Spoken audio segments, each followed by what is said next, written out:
Seja bem-vindo a mais um estudo 1189, hoje com o capítulo 7 de Apocalipse. Vamos falar sobre os 144 mil selados e também sobre a grande multidão com vestes brancas. Nós vimos no capítulo anterior sobre aqueles que pagaram um preço com suas próprias vidas e não negaram ao Senhor e foram vestidos de branco. Talvez sejam estes. E esses 144 mil selados, quem são eles? Por que foram selados? De onde eles vêm? E o Apocalipse, ele trata sobre o fim dos tempos.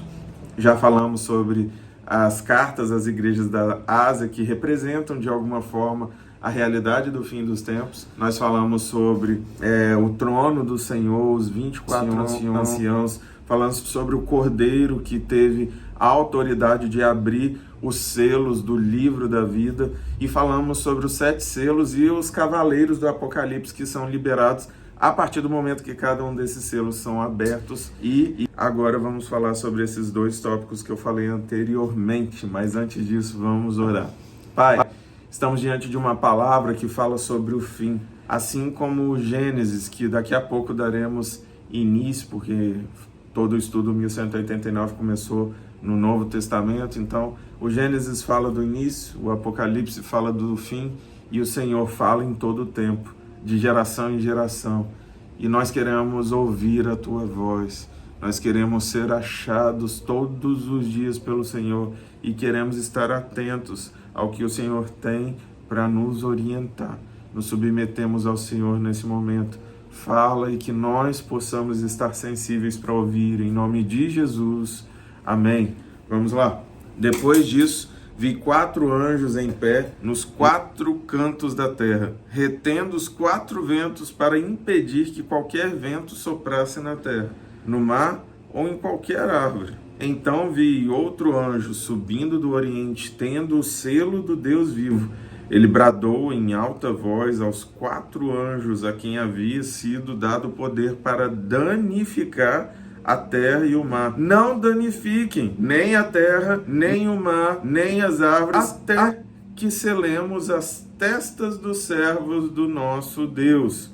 Então ouvi o número dos que foram selados, 144 mil, de todas as tribos de Israel. Da tribo de Judá foram selados 12 mil, da tribo de Judá, de Ruben, 12 mil, da tribo de Gade, 12 mil, da tribo de Asser, 12 mil, da tribo de Naftali, 12 mil, da tribo de Manassés, 12 mil, da tribo de Simeão, 12 mil, da tribo de Levi, 12 mil, da tribo de Issacar, 12 mil, da tribo de Zebulon, 12 mil, da tribo de José, 12 mil, da tribo de Benjamim, 12 mil. Aqui existe um contexto judaico por detrás, para que houvesse esse remanescente daqueles que foram eleitos. Nós somos filhos por adoção. Eles são filhos de nascença, são a origem, a base de tudo que nós hoje conhecemos. Se de alguma forma o Senhor Jesus nos foi dado como presente, ele teve um local para nascer, e Jesus era judeu. Então nós estamos falando sobre o povo do Senhor, que foi escolhido, selecionado, a nação eleita, um sacerdócio santo. Ele escolheu para ele.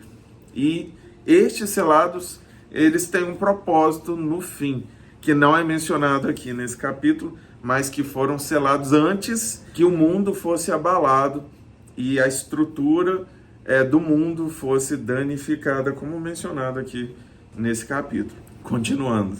Depois disso olhei, e diante de mim estava uma grande multidão que ninguém podia contar, de todas as nações, tribos, povos e línguas, em pé diante do trono e do Cordeiro, com vestes brancas e segurando palmas, e clamavam em alta voz: a salvação pertence ao nosso Deus, que se assenta no trono, e ao Cordeiro.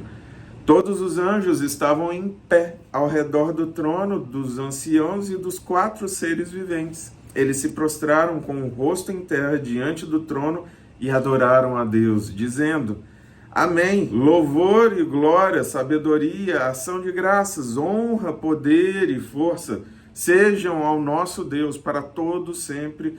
Amém. Então um dos anciãos me perguntou: quem são estes que estão vestidos de branco e de onde vieram? Respondi: Senhor, tu sabes. Aqui é a segunda vez que um dos anciãos interage com o João. O João tá presenciando tudo aquilo ali. A gente tem que entender que o nosso tempo é o tempo diferente do tempo do céu. Então João viu o fim dos tempos. O Cronos, ele acontece diferente. Eu já falei isso anteriormente, que para Deus um dia como 1000 anos como um dia. Então o contexto do tempo do céu é diferente.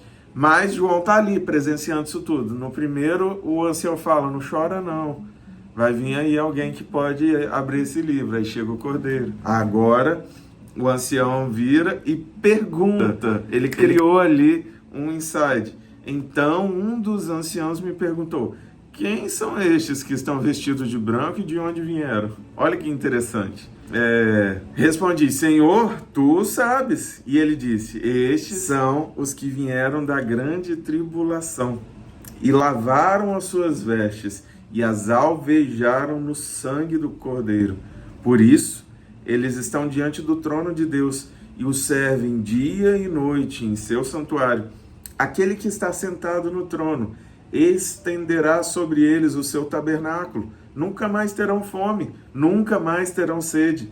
Não os afligirá o sol, nem qualquer calor abrasador, pois o Cordeiro que está no centro do trono será o seu pastor. Ele os guiará às fontes de água viva, e Deus enxugará dos seus olhos toda lágrima. Uma pergunta para gerar uma dúvida, para que haja revelação, que você possa se posicionar diante do Senhor, e todas as vezes que você for perguntado sobre coisas que você não tem conhecimento, que você seja sincero diante do Senhor. Pai, tu o sabes. É possível isso, meu filho?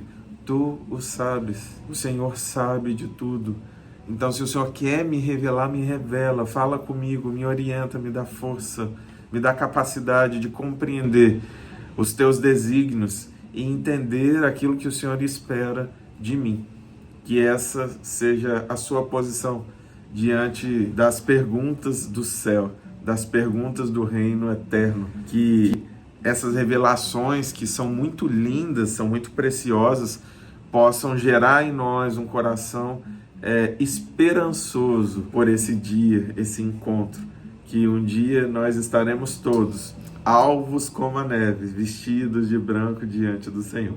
E o que eu desejo para você e para sua casa é que todos sejamos alcançados por essa palavra, para que um dia estejamos juntos, clamando, adorando eternamente ao Senhor em nome de Jesus. Te vejo amanhã aqui, 12:00.